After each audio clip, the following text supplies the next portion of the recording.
Each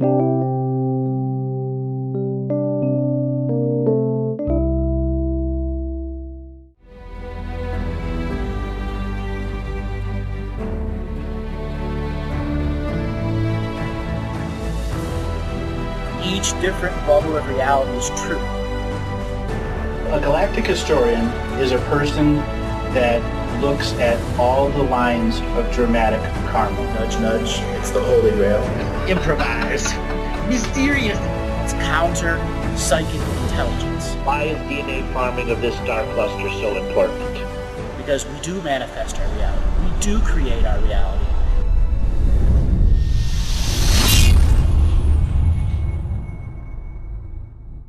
Joined by Robert Kandell of Kandell Consulting. Robert is a business coach, podcaster, writer, author, and he does the Tuff Love podcast. You can go to TuffLove.Live to hear his podcast. Robert, welcome to the show. How you doing today? I'm doing awesome. It's so awesome to be here with you. Man, we've had such a unique relationship in the past, and having you on the pod on our webcast here is going to be outstanding. So, Robert, what really has brought you here? What has brought you to this whole mystical expression of living who you are? Well, it's an experience of life of not living who I am, the life of living hidden and withdrawn and scared of truly who I am. That has brought me to the experience of going from what I call a normal person. I was a normal person at 28 and then went through a lot of life-changing experiences to be who I am today. To be who you are today is that authentic expression, and part of your journey is discovering that true authentic person, male who has female aspects to it. So what about that journey to authenticism has really helped define you? There have been a lot of amazing experiences along the way that have defined me. I can say, 4 or 5 really stand out. The first was I went to Burning Man when I was 28 years old. There was this, I never heard of this thing called the Saturn Return until afterwards, but I was a very straight-laced, normal, yuppie, corporate America guy until I was 28. And then I went to Burning Man in 1998, and I had a spiritual awakening that there was so much more of who I was that was available that I wasn't identified with. And so I woke up to not following my father's path that was laid out for me in detail, veering off that path, and it's been a grand adventure since then. So that grand adventure has made you a business consultant, a coach, a writer. How is it that you maintained your awakening and stayed into business? Well, in 1998, I went to Burning Man. 1999, I took my first personal development course. In 2004, I started a business called One Taste with a woman named Nicole Daydone. And I acted as a COO, Chief Operating Officer, Chief Financial Officer. I was the lead teacher. I was a coach. And we built the business from a paper napkin sketch in 2004 into an international 8-figure business when I left in 2014. And everything I learned so much along that ride of how to run a business, who to be in the world, and it was an incredible experience. So I also had to learn how to teach and how to relate and run communication courses and sexuality courses. So it was a grand adventure. And that grand adventure, created all the different opportunities to interact with people, to become a podcaster, a writer. So what is it that you podcast, and how is the writing coming along? I've been doing a podcast for 2 years. Really, the podcast, I was done doing workshops, but I still had a platform. I still had things I wanted to say. So I just said, I'll do a podcast. I didn't know how to do it. And so I started off in my dining room in Venice Beach, California, with a horrible mic and horrible lighting. And I just started talking about topics that mattered to me: self-sabotage, jealousy, communication, intimacy. And from that podcast and the positive feedback I got and the impact I feel like I was making, I started to build a platform.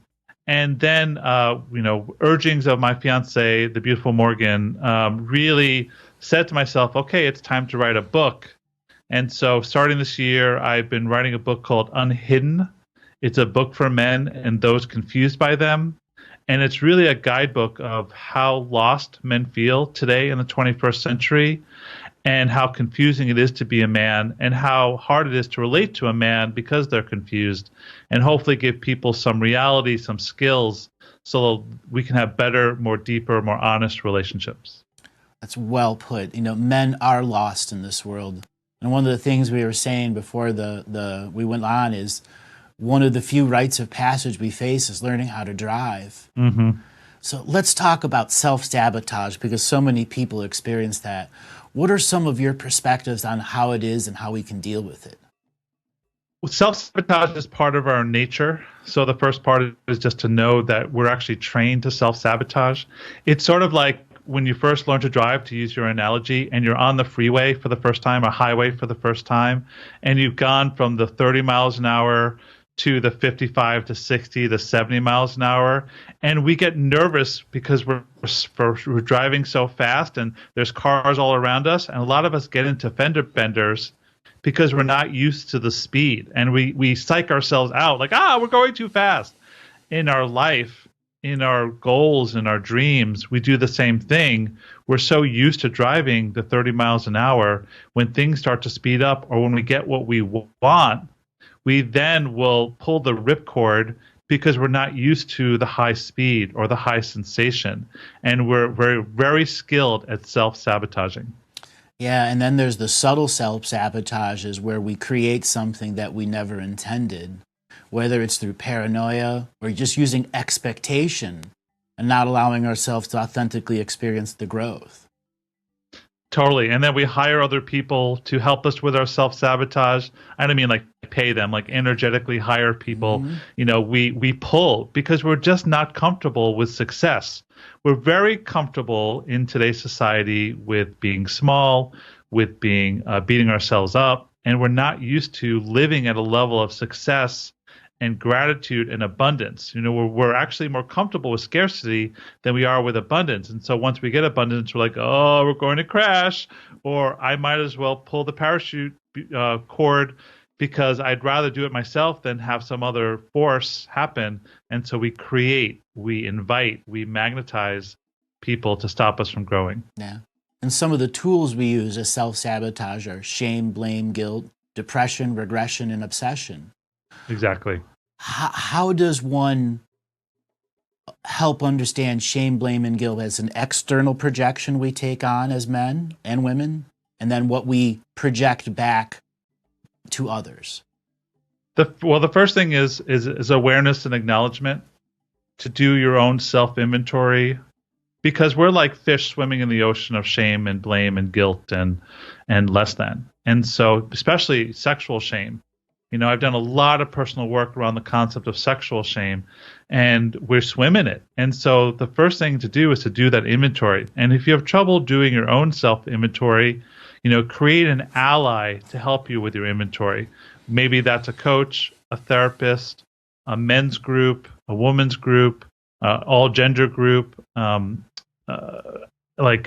invite an enemy to give you reflection. I don't know exactly, but it's very hard to do it by yourself. But if you can create the situation where who you are is reflected, it's a powerful tool to go start your journey of self-awareness. And this is where I tell people ceremonies where you tell your story to an element like the fire or the wind. And that's to learn who you are, because in self-discernment is truly knowing who you are. In those moments where we are coloring our experience to cover it up for whatever is there, or if we're actually trying to change ourselves by learning what is there with all the color and not trying to change what an experience was, but how it resonates to us. Mm-hmm. This is going in and doing that inner work. That is the great work that everyone does on themselves. It's the hardest thing because that's the alone journey. And so many men find themselves in a codependent relationship or forever in an independent relationship. Completely. And it's because men don't think they're worthy. Or men, you know, the good is the enemy of great. I'm going to be in a good enough relationship because it's here. Or scarcity. A woman's actually talking to me. Or a woman's, you know, agreeing to have sex with me. So I'm going to stay in this because I never know when it's going to come around again. good is the enemy of great. We stay in our mediocrity because we don't have faith that the universe will provide the true abundance that we desire. Yeah. So many people operate what I call in lack consciousness. Mm-hmm. They're always in lack because their inner abundance and their inner wealth is not accepted because they've devalued themselves somehow, some way, or it was imprinted on them by their mother and father or their environment. Completely, 100%. So how do we take stock of ourselves? How do we create that inner process of awareness within us? There are many forms out there, and people, I recommend try as many as you need to find the one that truly works for you. I'll tell you some of mine. I was always been a journaler and a writer, and when I was young, I was writing stories about my experience. I wrote a 100-page book when I was 17 to 18 called A Man of No Consequence, which is sort of my high school journey. But reading it now, it was really my way of writing things out and getting things out of my head. In my life, I've been part of 12 Steps groups. I was part of Al-Anon when I was in a codependent relationship with an alcoholic. And then for a while, I was in something called Sex and Love Addicts Anonymous, SLA, which really enabled me to see different parts of myself. I've had coaches. I'm currently in therapy with a somatic therapist, a man who uses modalities such as EMDR and somatic experiencing. That's totally changed my life. So somatic is when you're having an emotional traumatic release through tears and emotional release. Yeah, and he's had me beat up pillows with tennis rackets. There's one that he did where I bent back on this kind of camel-like thing that opened up my chest, and all these emotions arose. So somatic therapy is amazing. Yes, and I know a lot of people that are really advanced at myofascial release and can have full-on somatic releases with them. Mm-hmm. And when integrated correctly, it's a beautiful, beautiful experience. Totally, 100%. And it comes down to trusting the space, the environment.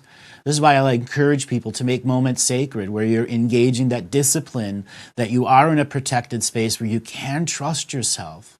So many people lack that inner trust. And that's the most important thing. Most of us, take actions to belay our own personal trust. One of my favorite caveats is self-esteem is built upon esteemable acts. You build your self-esteem by doing things that you find esteemable. And that's different for every person. For me, it's going to yoga class. For me, it's telling the 100% truth to my woman, my lady, every single day, and to myself. To me, it's being honorable in my business practices and not taking shortcuts. You build self-esteem by doing the things that have you feel positive about yourself.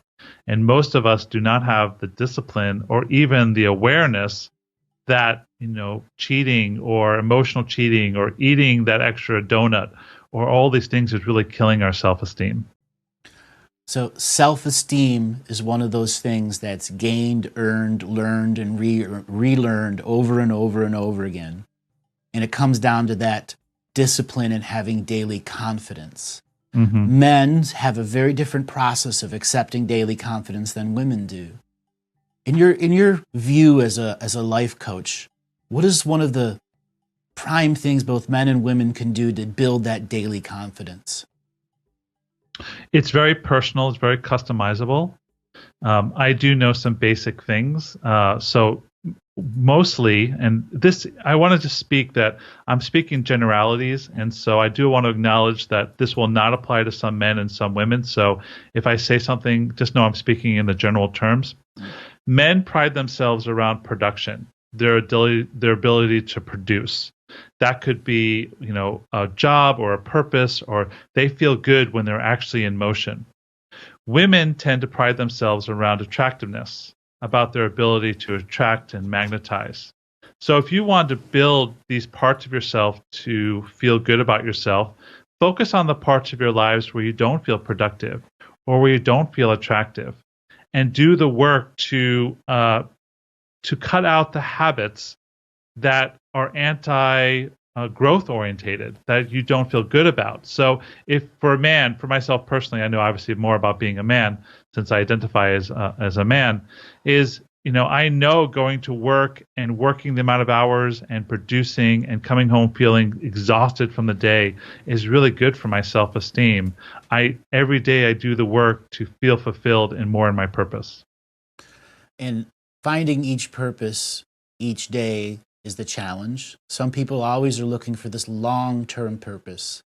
I've always said we have many purposes, or purpose, and to have our own shell that limits us is our way of deceiving ourselves. And each day that you get up when you don't have the potential of unlimited, you aren't giving yourself the fullness of being here in the now. That's where so many people look for a mystical experience or a great life-defining experience that gives value to those moments that we are in our authentic self, creating, co-creating, doing things that are fulfilling our life. And yet vice versa, so many people out there don't even give themselves the opportunity.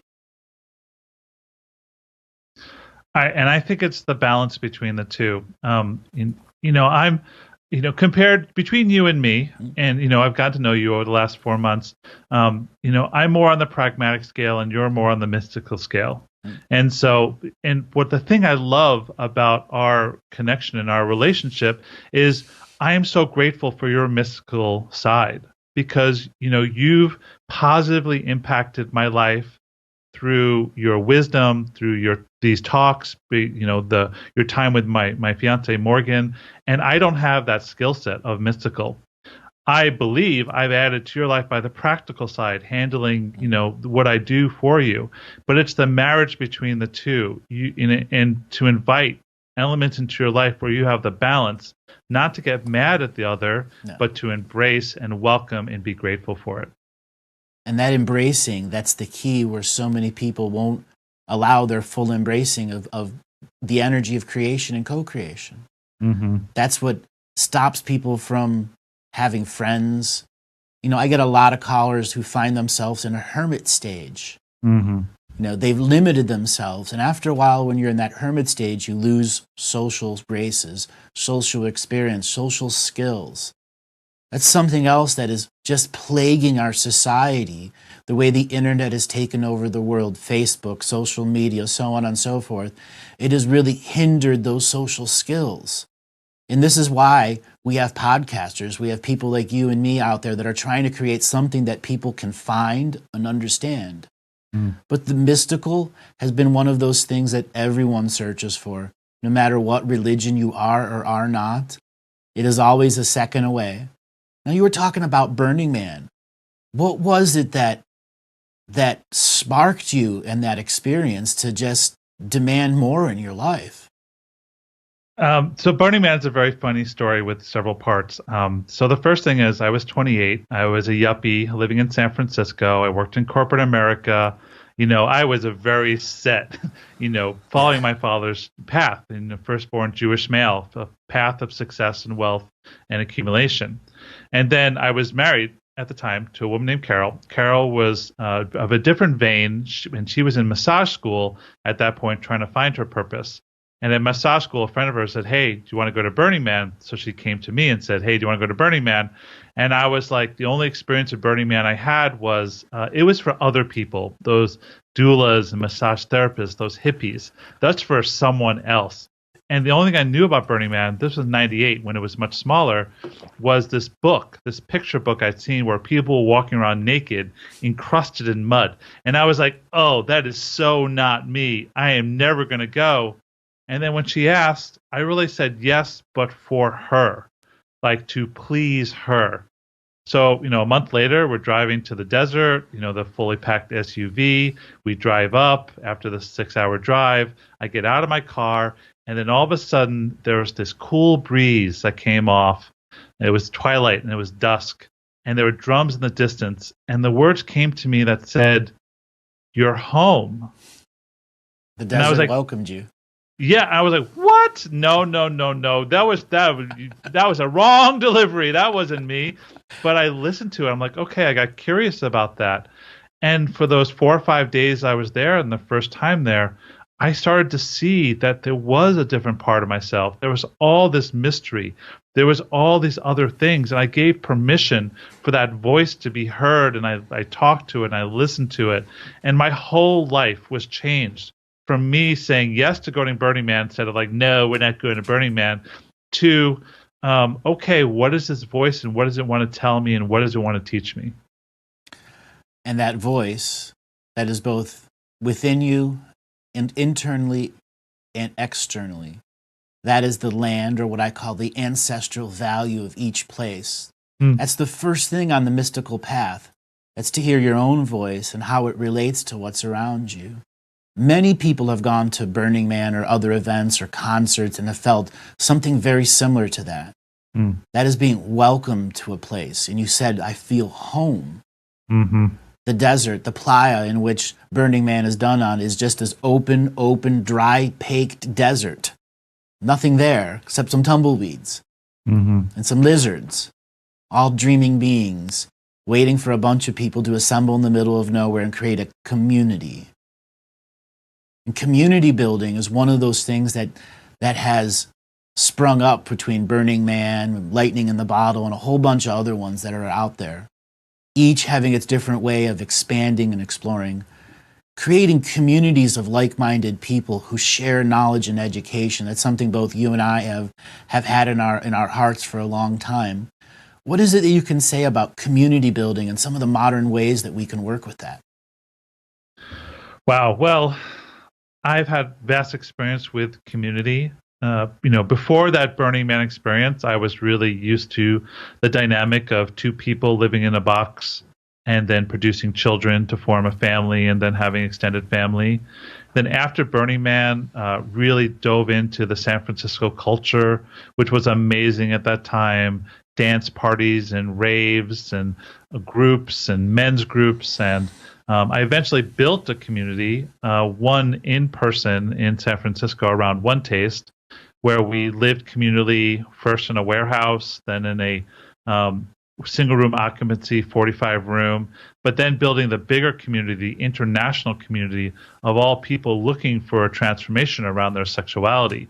And being at the center of that, meeting tens of thousands of people, all feeling some pull toward direction, some totally isolated, some happy but looking for a little bit more, was such a rich experience. And who I am grew. I was so touched by the building and the community I had. That community that you created, we all have these desires to make bigger communities. And I know there was a side project we were both looking at that took a bunch of tiny homes and put it on a big scale. And that's something I know that over the next couple of years I'm going to try to promote. When you have living spaces that are shared with the communal processes and the right internal governance between person and person, what they have to do for themselves and what they have to do in relation to the community, skills that are no longer taught by mother and father. Completely. I love who I am. I love my relationship. I love where we live. And we live in a gated community in the Valley of Los Angeles. We don't talk to our neighbors very much. We went out to a friend's house for dinner last night and sat around the table, 4 of us just talking and sharing stories. There was such depth to it. And that's a rare thing. And so both Morgan and I both want to create something where it's not so isolated. And because we missed the human interaction, our girls were raising 7 and 9. Their ability to learn from so many different adults would be such a benefit, to be loved by so many. And that's something we are interested in creating. Yeah, so community creation, that's one of those things we all have to keep inside our heart and know that it is the time to build them now. So on your journey to create your book that you're working on, what is it that you see as the big change for men in general over the next couple years, culturally, coming from the technology as well as the projections? Well, the first thing I want to say is it's really messy out there. It's complicated. There's a lot of confusion, and it's getting worse, and it's getting much worse. there's a lot of changes in dynamics between men and women. People are getting married later, having kids later, if at all. There's stories about from Japan where there's a growing sector of 30-year-old boys, really boys who don't want to even engage with women, who focus on porn and sex dolls and technology and video games.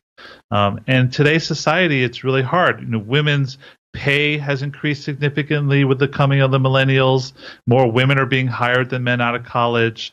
Polarity is changing. Men are more in their feminine, women more in their masculine. It's a really a total mess, and there's a lot of confusion, a lot of anger out there.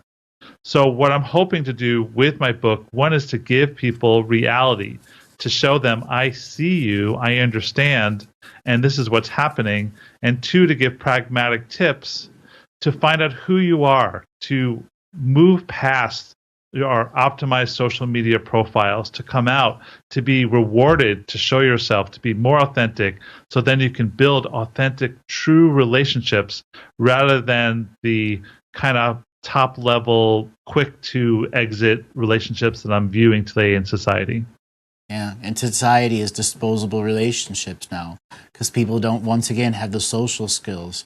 Correspondence is texting now that actually has no meaning behind it because the next text erased what you thought about before that. And you only remember one or two words of what you actually should have remembered as a unique experience between each other. And the Snapchat, Snapchat's the one where you send a text and it disappears. Yeah. I mean, wow, like why? And the Tinder revolution, where people are like, well, I'm hit a road bump, I'm just going to go back to my Tinder, I'm going to swipe right and find someone new. There's a lack of quality in relationships I'm seeing, an increase in quantity, and we need to get back to the mix of quantity and deeper quality and deeper intimacy. Right. And that deeper intimacy requires discipline. To not pick up the Tinder, to believe in yourself and have confidence, to go out and meet people, authentically figure out who they are. Are they a match for you in some way, frequency, harmony? Is there something you have in common or disharmony that could make a potential of a great learning between each other? Mm-hmm. To become friends before you become intimate. Yeah? Totally, 100%. 100%. This has been around since the dawn of relationships. In the 1800s, kids had the barrel ring and a stick as their toy. What do we have today? Transformers and cell phones. Objects of distraction. A lot of people I see have better relationships with their smartphones than they do with their partners and themselves. I mean, how many restaurants do we go to that there's 4 people sitting at a table and they're looking at their phones or taking pictures of their food rather than relating to the person across from you? And it's really, that's where society's going. We need to pay attention to this. I watched in dismay, watching my kids go to the computer or want to use the phone. And then I watched in dismay at myself and how quickly I am to pull my phone out of my pocket when there's a moment of silence.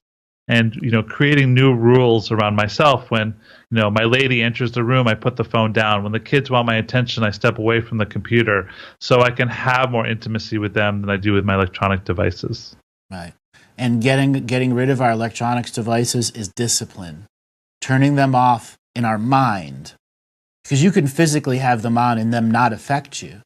Years and years ago, when people started to have cell phones, their original argument was, I will have it for emergencies, because it was minute-to-minute calling. It's all free calling now. It's all unlimited. They don't do these crappy minute plans like they did because they realized people weren't going to pay their bills. Now that phones have evolved where everything's unlimited, we no longer use that excuse if it's only for emergencies. When it's for emergencies, it's supposed to be there. But in this modern society, they never went through that process of having to use a phone, communicate. It's always been instantly there for them. They were never at a moment where they could be on the side of the road with no way to go and call someone. And people would prefer to text than to talk. Yeah. How it's now unusual for me to say, or someone to say to me, hey, can we jump on the phone? And I'm like, oh yeah, their modality of their voice, the intonation, feeling them deeply. It's so unusual. We're so used to just texting back and forth. And I love texting. I love the convenience of it. I'm as guilty as anyone else. And it's bringing awareness of it, which is important. Yeah.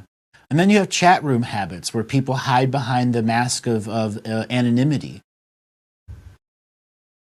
Or use Facebook non-anonymous to get their point across and to speak without listening, to give a viewpoint without even considering someone else's viewpoint, to be right than connected.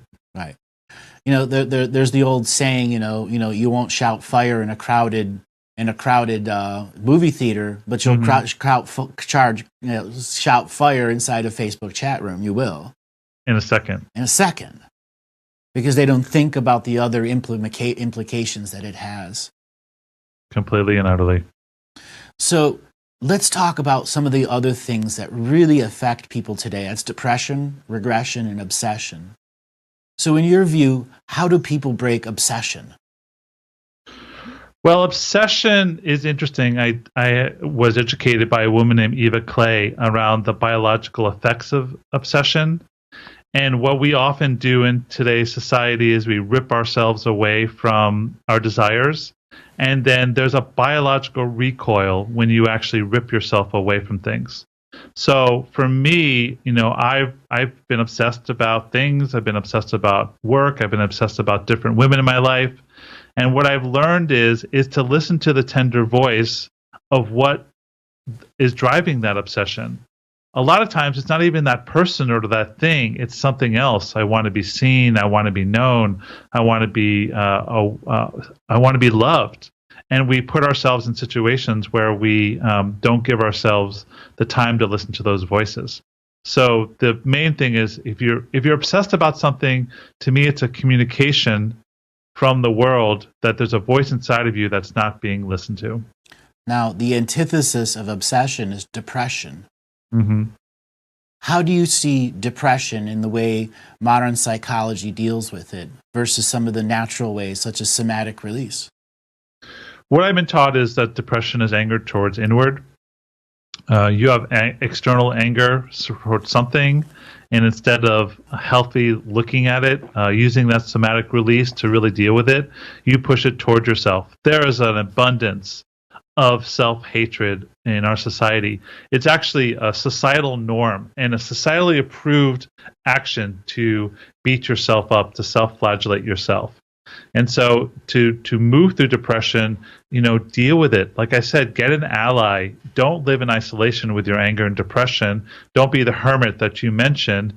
Build some methodology so you can be seen, heard, and known. Now, the other side of obsession and depression is regression.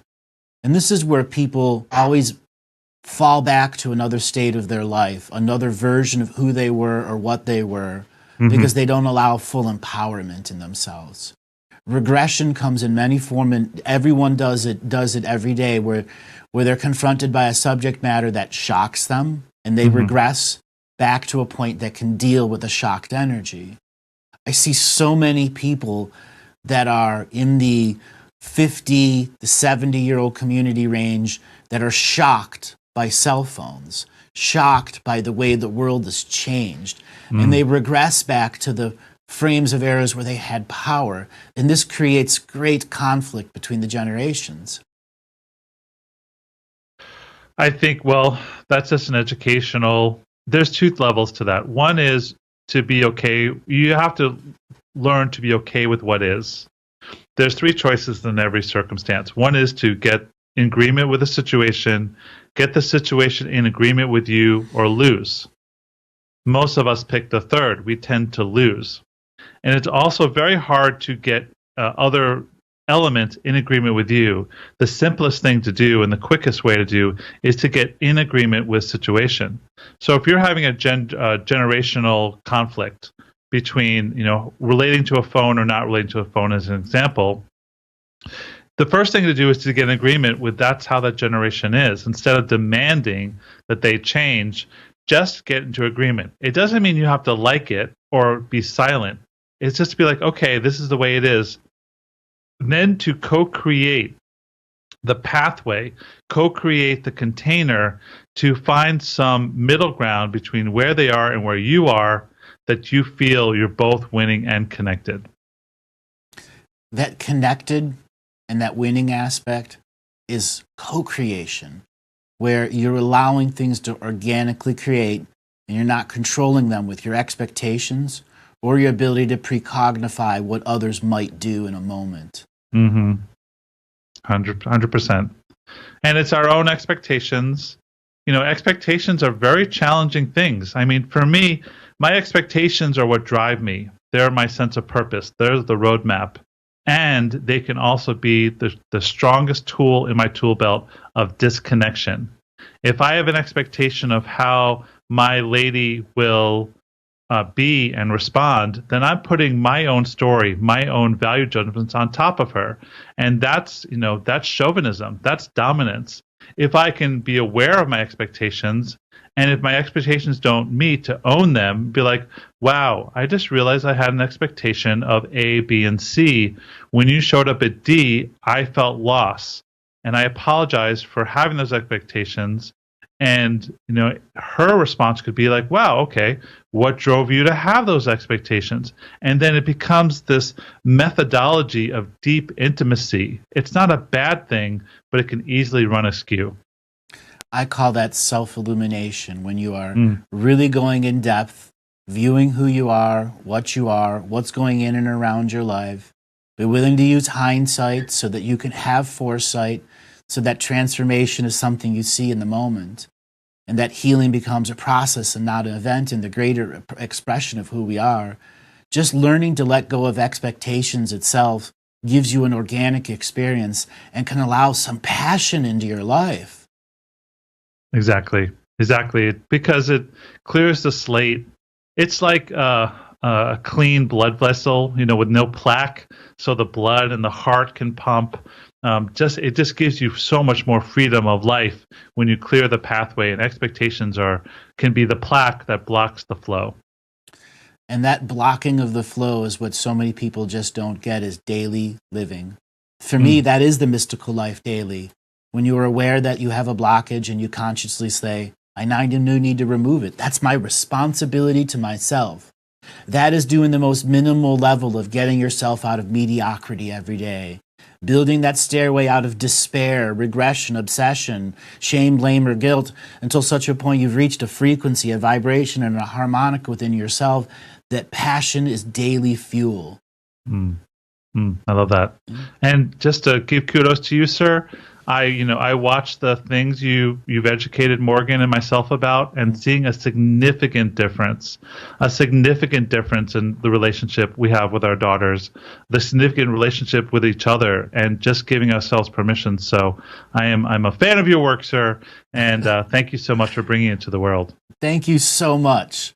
Now we have an opportunity to help some people out there of identifying some of those archetypical issues that men have when dealing with women. You were talking about, how we see women and we put ourselves in the domination and control scenario.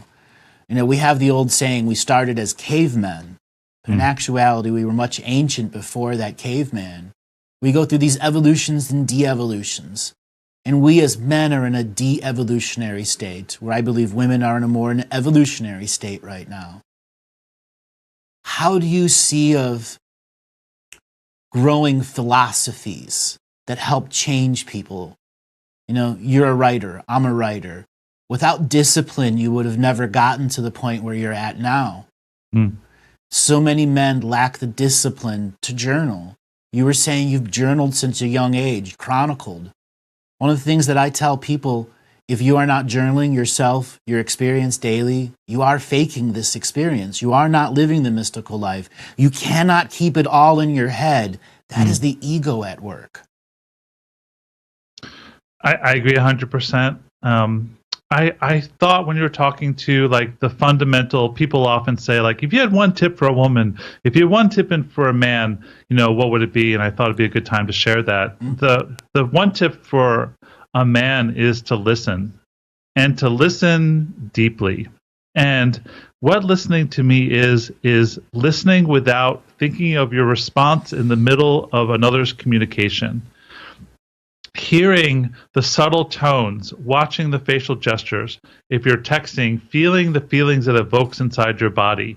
Like really listening deeply. Listen to the meta messages, the messages underneath the words, and really listen deeply. That's what I'd recommend for men. For women, it's very different. It's to approve, to learn to approve of a man. And even if he's not acting exactly the way you want him to, approve of the fact that he's trying. Give him the space to, quote, fail so he can be educated on how to succeed. And men are lacking a lot of approval from women. If you can approve of your man, I think he's going to try harder, be richer and smarter through your approval. That approval process is ultimately authentic selves exchanging love without strings attached. Love that. Totally. Yeah, which goes back to the expectations. You know, men are so worried about doing it right. And like I said, it's so confusing out there. The world is really changing. And these millennials, these kids are totally shaking things up, thank God, because of what was happening in the past wasn't working. Divorce rates. There are more single Americans, adult Americans now that are in couples. That's for the first time in history, there's more single adults than people who are paired up, which amazes me. There's divorce rates have been pretty steady, but more people are single. People are getting married much later. Things are really changing. And so to sit in the discomfort of who you are, to do that inner work, to journal, to find a therapist, to investigate who you are, you can have the life you want if you're willing to take the steps to have it. So taking the steps is where a lot of people fail at. They don't believe in themselves. They don't do discipline. They don't make anything mean something into the moment. And because they don't do that every day, when they want to start the journey, those first few steps are the hardest. As a writer, what has kept you going? How have you maintained your passion? I think for me, there's a few things. One is I'm constantly in my own growth cycle. Like I've been doing personal growth for 18 years, and every single day I learn something. Some days I learn major things like, whoa, I didn't know that was in there. And so for me, it's just a desire to know myself so I can be the best person I can be. The other piece of the discipline is I surround myself with people who hold me accountable. So there's different ways to do this. One, I have a partner that we're on this journey together, and she continues to reflect back to me in ways to be a better man by my request. I've asked this of her. And so she continues to just say, what about this and what about that? And we're constantly dialoguing to have things better. But you can create accountability. You could hire a coach to be accountable. Like I said, you can go to a men's group to be accountable. You can even use Facebook to hold yourself accountable. Like one time I wanted to do yoga, so I wrote on Facebook, I'm now going to do 30 days straight of yoga. And it was like day 1, awesome. Day 2, horrible. Day 3, oh my God, I'm so sore. And then by day 7, people are like, hey, Rob, did you do your yoga today? I'm like, I'm going to a class. Get off my back. But they're, asking for allies, asking for friends, asking for people to hold you accountable increases your chances highly if you do it in isolation. Because in isolation, no one holds you accountable but yourself. And this is where complacency runs our society. Exactly. And we, our ability to, you have to ask for help. And I think there's 2 levels to this. One, you have to have the courage to ask for help, which is the first step. And the second is you have to have the courage to receive the help. So often than not, I'm telling people their unwillingness to let me do something for them is them denying me the chance to love them. I love being of service to people. And when people don't ask for help, when people don't let me love them, it's a crime. And so you might want to look at all the places that the universe wants to provide for you, all your loved ones wants to provide for you, and you denying them stops them from feeling the love come from inside out. So stop saying no to the universe. Receive the universe. Receive those mystical gifts that show up at your doorstep every day, and stop looking at where you're not worthy and look at where it's actually a gift to receive. So many people don't even unwrap those gifts. And that represents complacency at the deepest level, where we have the cognitive disresonance to our own reality. I get a lot of people that are looking for purpose. And my first initial answer is, you really don't know your purpose? You never really researched? And the answer is yes. Many of them haven't. Mm-hmm. They've been so occupied and distracted by the next iPhone, the next instant gratification moment. And that's such a hard drug to get off of, instant gratification. Mm-hmm. What are your views on instant gratification? Well, there's so much going on these days. Social media is the most potent drug there out there. There are studies that show when you look to Facebook to get a hit of dopamine. Yep. Simon Sinek did a great thing on this I watched recently about how we're always looking for the next like because of the hit of dopamine. It takes discipline to look internally for validation rather than externally. And again, I just want to put myself in that I'm just as guilty as everybody else around this. And it actually has taken discipline to continue to build my own self-esteem through my esteemable acts. So instant gratification is good, and there's a cost. It takes you out of the long-term planning and keeps you into the short-term looking for dopamine. Getting a text message, how often are we just like, I look at our phone and there's no messages, and we're like, oh, no one loves us. Back in the old days, back when I was, a mere slip of a youth, you'd come home and look for your answer machine if it was blinking, but it was once a day compared to the once a minute a lot of us are engaged in. Yeah. I know there was a study that I saw before that looked at kids in college that were looking at their cell phones. They had cameras inside colleges to scan for that, and that the average was twice per minute. Yeah. Twice per minute. If it wasn't looking at the time, it was whatever notification was there or wasn't there. Mm-hmm. Totally. Yeah, and that's what the world is turning to, where we have this bent down neck bend towards our cell phone. There's actually physical ramifications of our relationship to our cell phone. So, and it's just a practice like everything else. Sit in the discomfort of the quiet, sit in the discomfort of your own isolation, and then engage with who you want to be in that spot. Right. Now, the other things, conversely from cell phones, is the people that always have headphones on in their own little bubble of reality, listening to music 24/7. Oh, for sure. And, I've actually noticed in my very unscientific study, there seems to be less of that.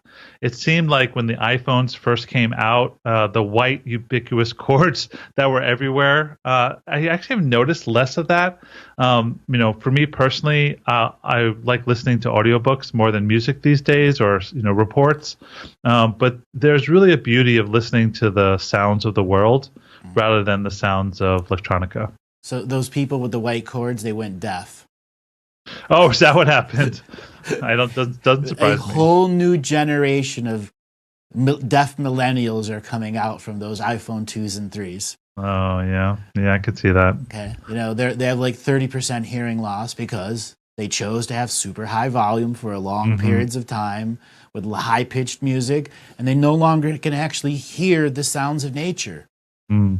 They're tone deaf to the birds in the background or the crickets. Yes, it's true. It's very, very true. I remember growing up, times where silence meant something. That was my mystical experience. People stopped talking in the house. Even there was a moment, all the crickets, everything stopped before the thunderstorm. People don't hear those natural synchronicities anymore. They don't allow that little micro mystical experience to just come and be a part of your conversation. The seen world is here, but the unseen world is equally layered into our experience. It is just awareness.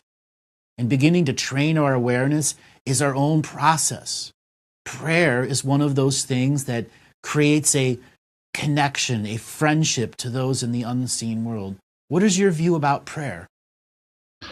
I think prayer is amazing, and you have to find what that means for you. Growing up, prayer for me was my Jewish heritage. And I really broke from the Jewish heritage really because of the connotation around wealth. I grew up in the upper middle class in Long Island, New York. And, the most religious experience for a young man was his bar mitzvah, or for a girl was her bat mitzvah. And what I saw about those was it was more about the party than the migration or the coming of to be a man. And so I had a negative connotation around prayer and religion.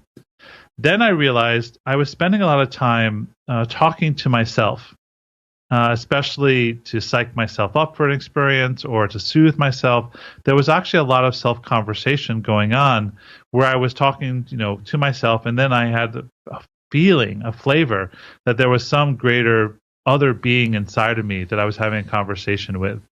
And so that's my form of prayer, is talking and listening to those little voices. Now in my experience of hearing deeply, those little voices are talking to me constantly of how to behave and what to say. And some things will come out of me when I'm teaching or when I'm coaching, and I'm like, wait, that wasn't me who came up with that concept. That was good. That was my muse. That was some mystical thing. And so the ability to talk to oneself and talk to your higher power of your choosing, whoever that is, I think is a really powerful thing. If we're not silent, if we're muted, if we're isolated, then we can't hear those tender voices that want to be heard. Exactly. And there are times where we have to just let it out loud. That's why I do an out loud, name it to claim it system. Because once you identify what it is and claim your energy from it, or share your energy with it in equal co-creation, you have an opportunity to expand any moment with your perception and awareness. Now, perception training is greatly assisted by whatever faith and prayer system you use. Faith need no religion. Faith in prayer can be no words or 1,000 words. It's whatever you want it to be. It is the guiding good intentions. But to go to that next level, you do need to make a relationship with yourself. That conversations that you have with yourself. I remember growing up and having conversations with myself, and my mom would peek around the corner, and what were you doing? Oh, I was playing with my Legos and doing the stories that I heard that she heard me do. For me, that was the expression of the Akashic Records that were coming through. It was my natural kidhood. Now, as adults, we don't allow that kidhood through. We don't allow that innocent passion of authenticity through because we've been limited so much.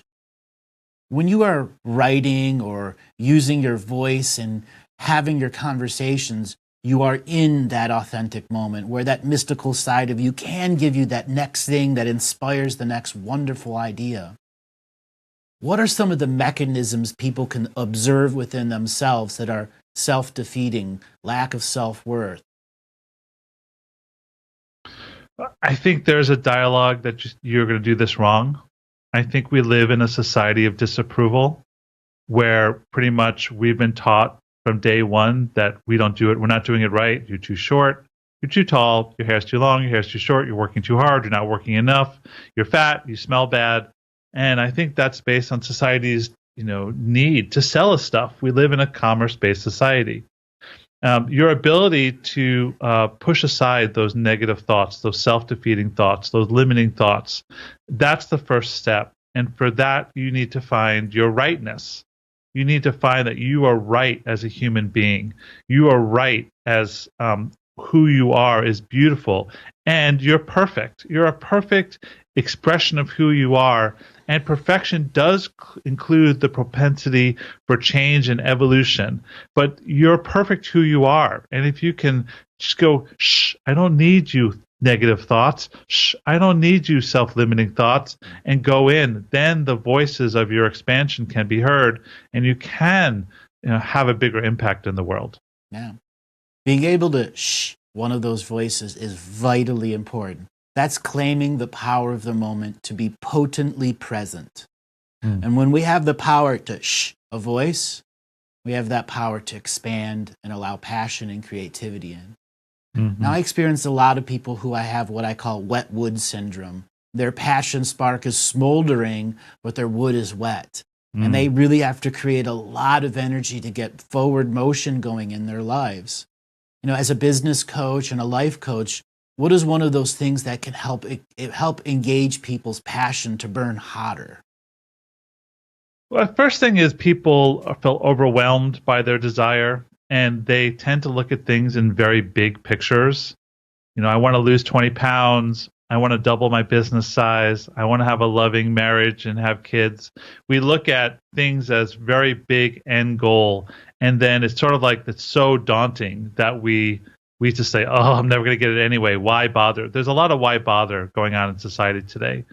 When I work with people on my business side, what I do is I break down their goals into very small successful steps, or steps that can be successful.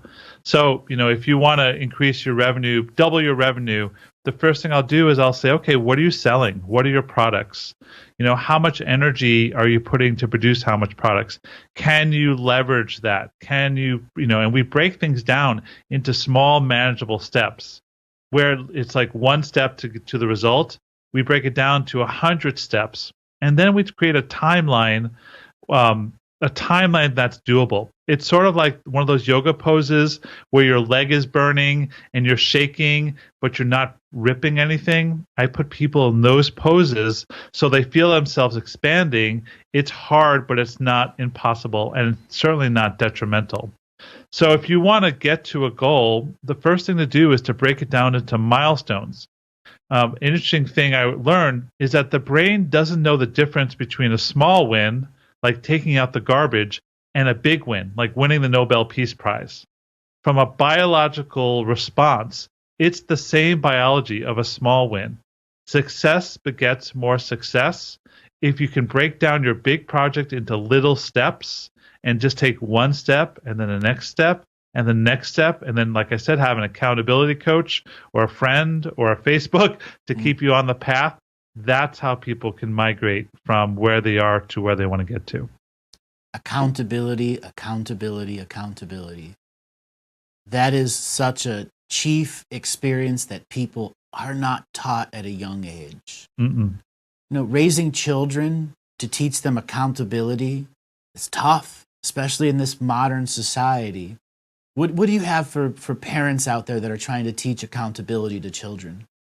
Well, that's a rough one.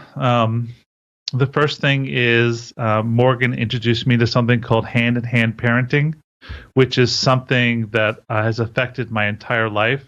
Hand-in-hand parenting, which you can look up and find, is a way where instead of shunning or telling a kid to push down or squash their emotions, to have the proverbial timeout, hand-in-hand parenting actually encourages the kid to emote all his or her feelings so it doesn't get locked up. So that's the first thing, is let your child be who they are. Now, sometimes you have to have containers, like you don't want to do that in a restaurant or a supermarket. But I watch Morgan sit with her kids for hours and listen to their feelings, which is increasing their chances to have emotions and feel right about their emotions. That's the first thing. The second thing is there's helicopter parenting, which is you're watching your kid do absolutely everything out of fear. Well, guess what? Your kid is going to feel your fear. They're not going to feel your loving presence and attention. They're going to feel your fear. So just notice if you're hovering and not letting them be who they are. The third thing really is, and what I've learned, is to notice where your story, me as a parent, as learning to be a co-parent, notice where my story is invading the children. So, like, I was taught with a certain level of discipline and honor towards parents, and there was value for me, and there was detriment to me around that. But notice where my story, I'm projecting my story onto the kids. So in doing so, you actually allow the child to be who they truly are. Maybe they don't want to be a football player. Maybe they want to be a tomboy. Maybe they don't want to be a scientist or a doctor.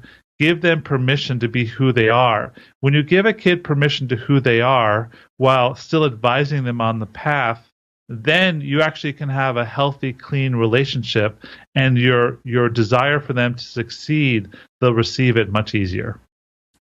Helping them and assisting them on the path. Parents are facilitators, not imprinters. But we are brought up in an imprint-based world, whether it's commercial imprinting, whether it's parental imprinting, patriotic imprinting. The world is this myriad of imprints that we have to deal with. Mm-hmm. And getting at the root of imprinting, like example, a parent imprinting their story onto a child, 30 years later, what is the detriment to that? Mm-hmm. And here is where trauma release is so vitally important.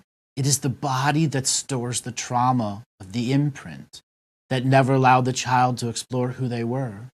Sometimes the child just needed a year to figure out who they were going to be, but you just kept imprinting over and over and over again until they never knew who they were going to be until they graduated college and said, I never wanted to do this degree.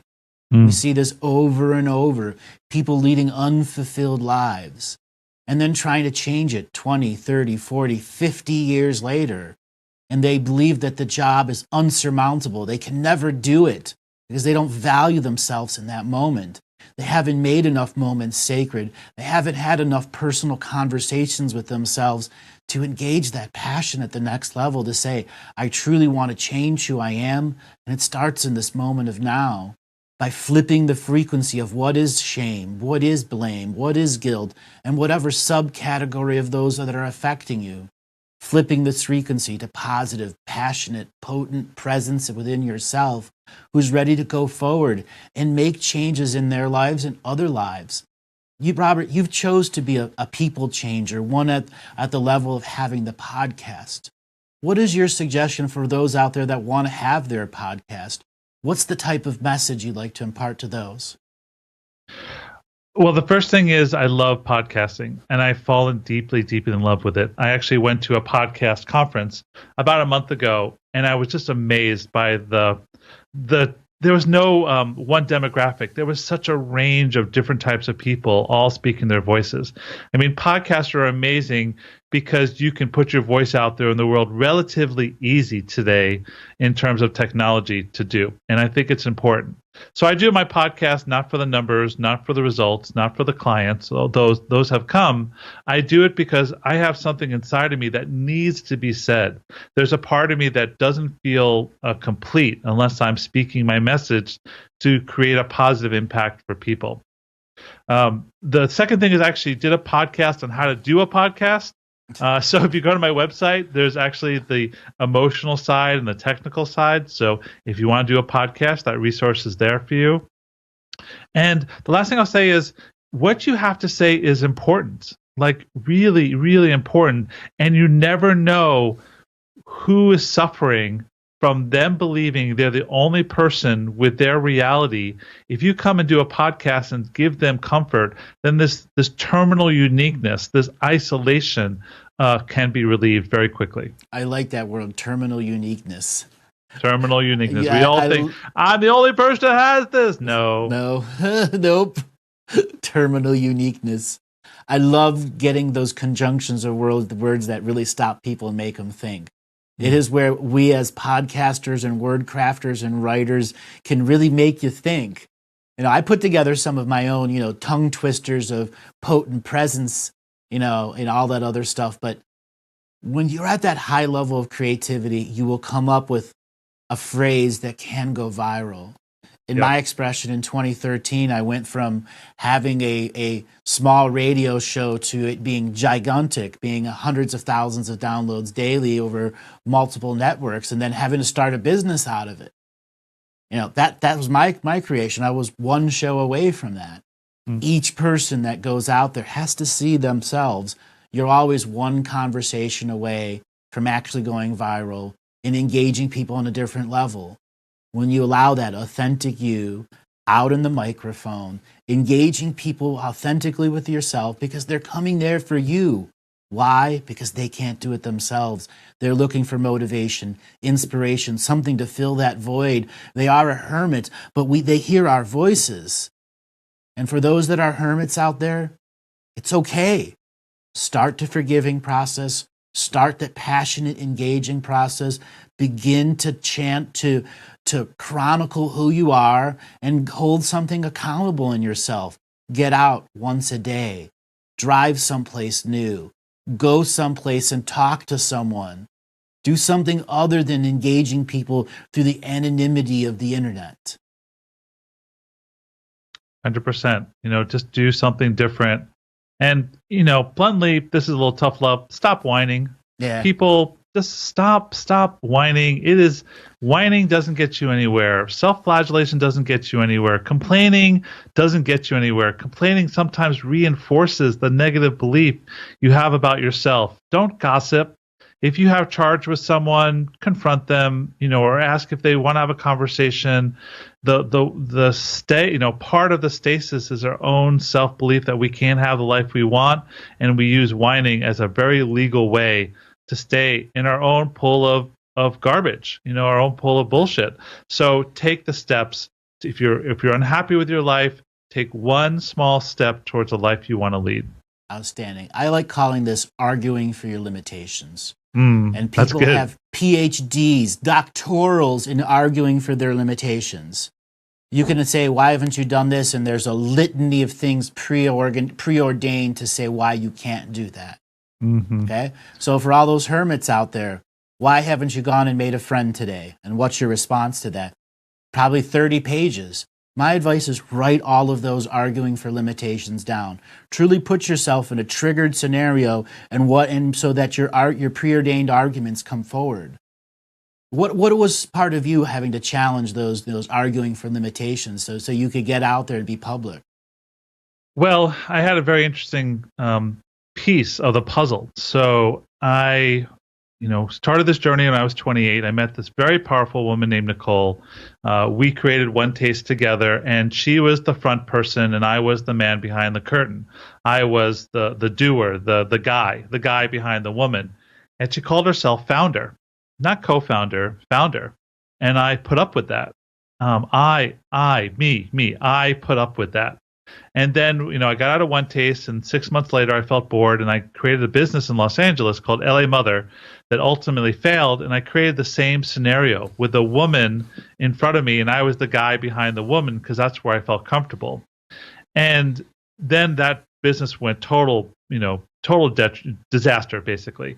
And then at the end of 2016, a mere 10 months ago or 9 months ago, I did a journey. I did a plant medicine journey, and I saw how I was hiring these women, quote, hiring these women to stand in front of me because I was afraid of being the man speaking.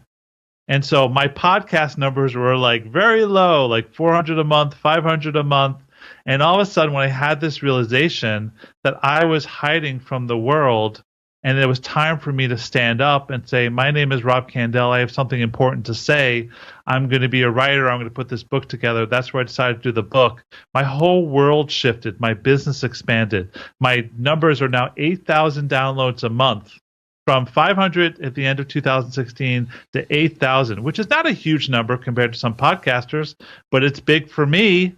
Right. And it was really just my decision to step forward and say, I'm going to take the heat of being the front man. I'm going to take the heat of being polarizing. I'm going to be the heat. I'm going to invite the haters to hate, and I'm going to invite the lovers to love. And that choice changed my entire life, which I'm so grateful for that journey. I'm so grateful for Morgan, standing next to me and saying, you do have something to say. My friends and colleagues saying, please write the book. We need you to write the book. And for me saying yes to them, but mainly yes to myself, to stand in the limelight and say, okay, it's time. And my whole world has shifted this year. It's been an amazing change. So let's talk about plant medicine. Now, that's one that's been on my process. I've talked with many people that have come on the show as well as callers. What is your view on the plant medicine and how it can apply to the greater public? Well, the first thing is please do plant medicine when your soul says yes to it. This is not recreation. This is not something to take lightly. Please don't do it because I said or someone else said. Listen to your own heart. I learned about ayahuasca in what year was it? It was 2007. I heard about it in 2007, and I didn't try it until 2015 because even though I knew about it, my soul wasn't ready for it.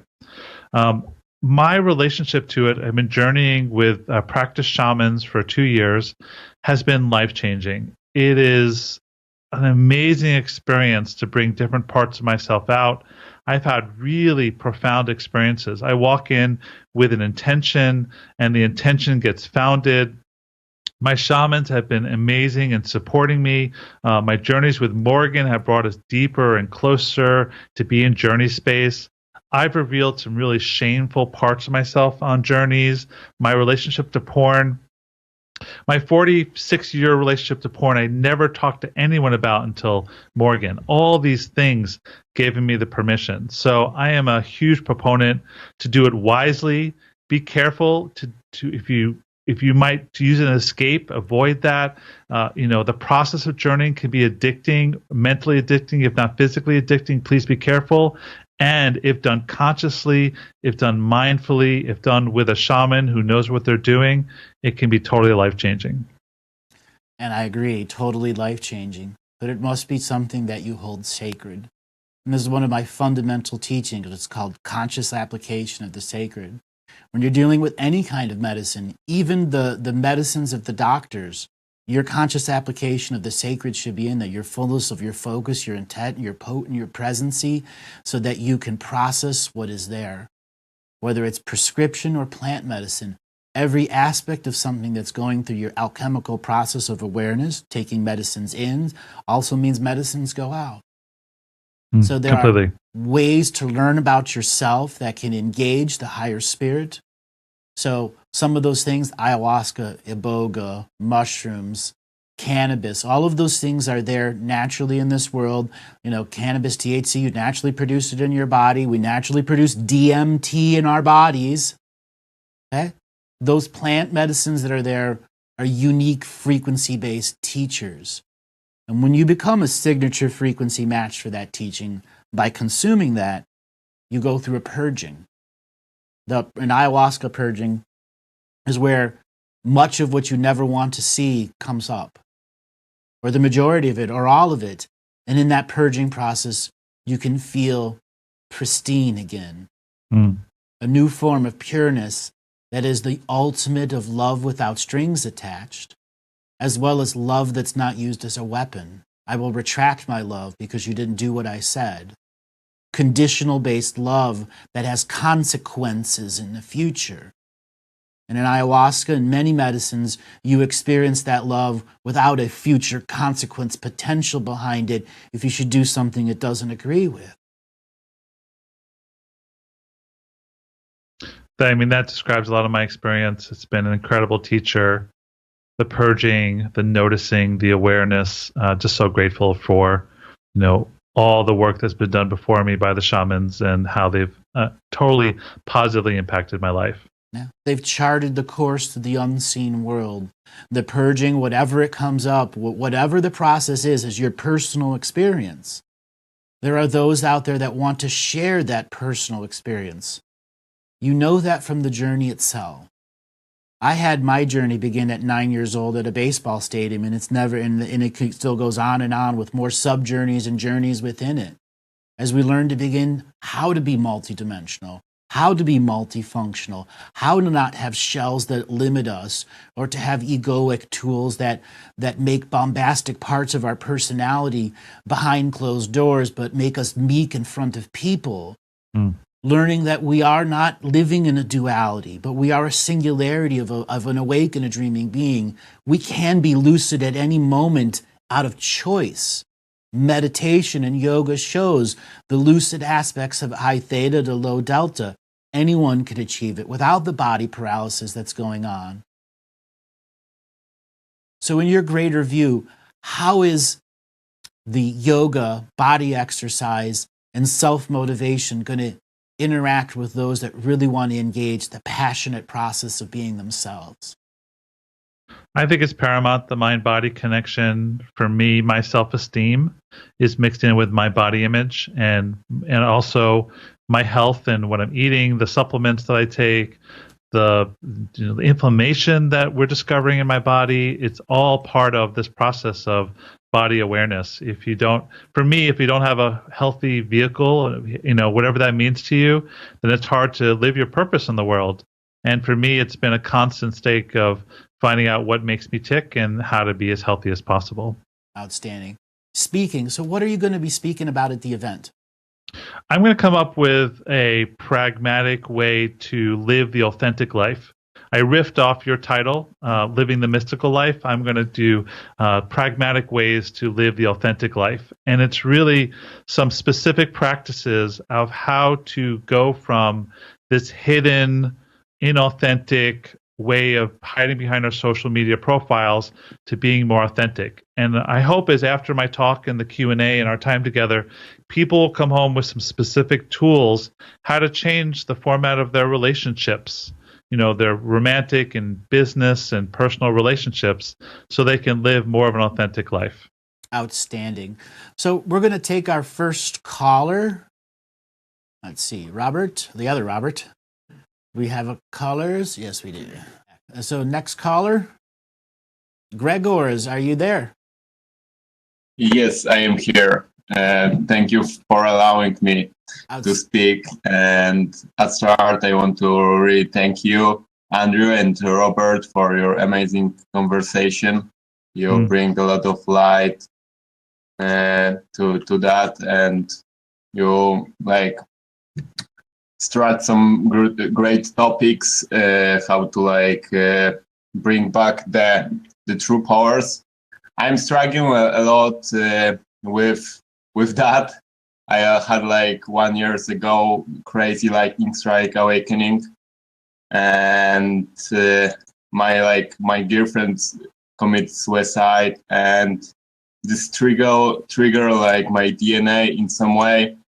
I go through a lot of pain and suffer, and still I'm going through that process. And I more you explain me a lot, and I grasping the main point is discipline ourselves. And I go through ayahuasca recently, through the mushrooms. And it's helping me, but still I have problem to expressing myself and to just putting my inner knowledge to the world. And I don't know if how much I need to change in myself. I am so alien for other peoples in some way, and it's hard to me to find the people who I resonate with the things what I have to say.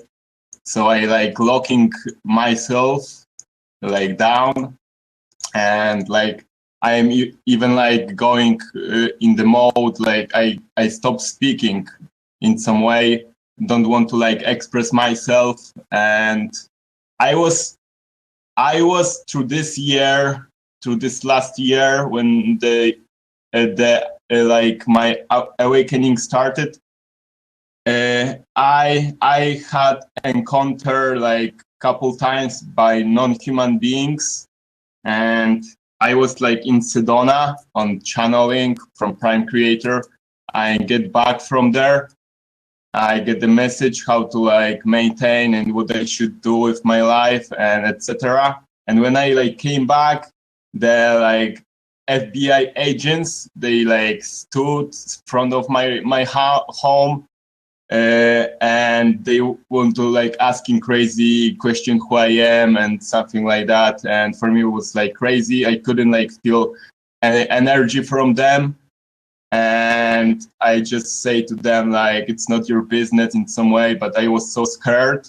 But they didn't even act like humans in some way, zero emotion, zero energy.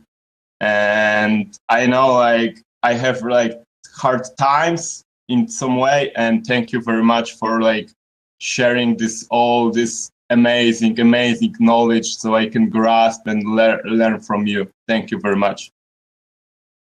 thank you so much, Gregor, getting to learn from these shows where you can just sit back and listen, like when Rob and I are talking, so you can apply something to the greater you. It's important. Rob, what do you have to add to Gregor? Well, it sounds like you have a lot of trauma, my friend. You sound like you've had some rough experiences, the death of a friend, some of your own imbalanced experiences. And so in your isolation, in your self-defeating way, you're silencing yourself. It feels like, you're increasing the story of your separation or distance from others. And so I would seek an ally of some form where you can start to reveal part of yourself so you don't feel so isolated. Maybe that's a therapist, maybe that's another friend, maybe that's a men's group. I'm not exactly sure. But you need to come out of this viewpoint that you're different and wrong and start to believe that you are a right human being and you deserve all the connection you want in the world.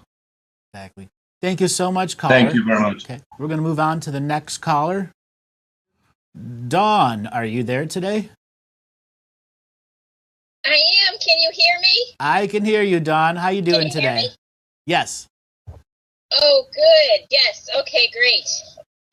So what question did you have for me and Rob today? Oh, well, actually, I'm just wondering in general kind of about unity consciousness, and if when you're in unity consciousness, is it possible that you would attract sociopaths because of your energy, like being an opposite polarity or something like that? So in unity, there is no opposite polarity. Everything's accepted equally.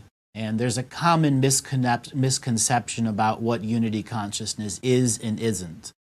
For you as existing right now, there is an aspect of you that's already in unity consciousness, but you as this being do not have it as an experience. And as long as you don't have it as an experience, it still falls under the law of expectation. And this is where many negative frequencies can come up around unity consciousness, because it can create a hole in your perception in which we can become complacent that because we believe that in a unity frequency that everyone else is going to be nice in unity too, when in fact there's something using that against you to project through that hole in your auric frequency, which is your own belief that everyone is in unity, when in fact we are not. We are in a soup of disunity. We are in the state of separation of densities, those who are ready to accept unity and the potentialities that it offers as holding the mantle of self-responsibility of what you need to grow in yourself, what you need to be passionate by, how you enforce your own reality rules, seen and unseen, knowing who you are exchanging energy with, seen and unseen, who you are interacting with intimately and socially, and are they doing their own work on their own selves so that they do not create this dirty energy underwear environment that we have where we are not in unity, we are in disunity. And it's deeply, many light workers must admit we are not in unity in any way, shape, or form as a species. Look how the way we treat animals or people of our own kind in third worlds. We have laws that act as mediaries before health and wellness goes to those that are injured on the other side of the world. That's disunity in all of its different frequencies. So, for you, caller, the great thing here to understand is admitting you're in disunity and what can you grow in your own rules, borders, policies, and procedures, seen and unseen, so those that are already in unity are attracted to you individually, and that there's no subtle emanation in you that allows abuse to go on.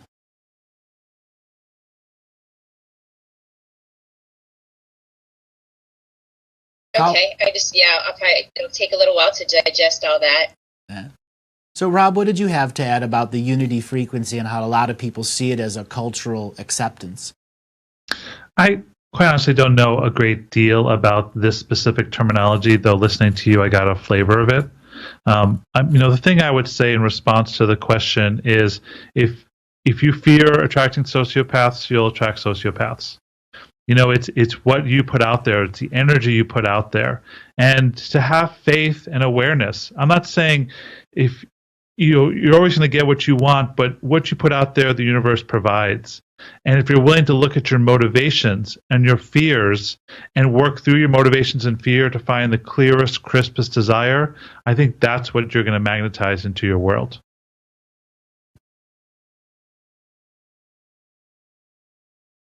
Okay, thank you. All right, caller, thanks a lot.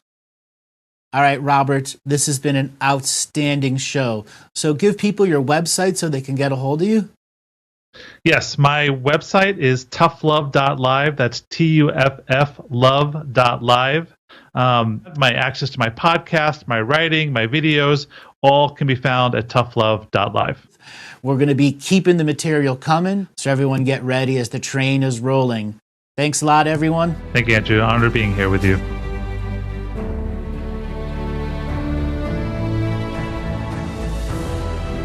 Each different bubble of reality is true. A galactic historian is a person that looks at all the lines of dramatic karma. Nudge, nudge. It's the Holy Grail. Improvise. Mysterious. It's counter psychic intelligence. Why is DNA farming of this star cluster so important? Because we do manifest our reality. We do create our reality.